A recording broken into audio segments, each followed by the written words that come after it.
Cyclone Remal. সাইক্লোনের countdown শুরু হয়ে গিয়েছে।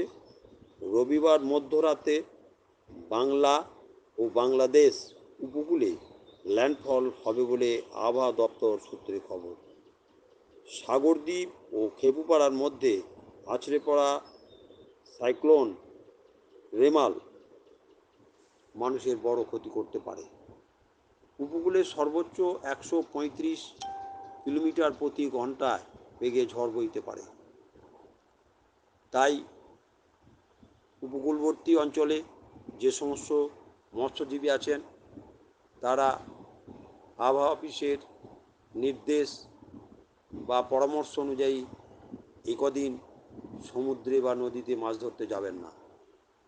আপনারা বাড়িতে নিজেদের পরিবারকে নিয়ে সাবধানে এবং সচেতনভাবে দিন যাপন করুন, কারণ প্রকৃতির রোষ অনেক বেশি ক্ষতি আগে করেছে।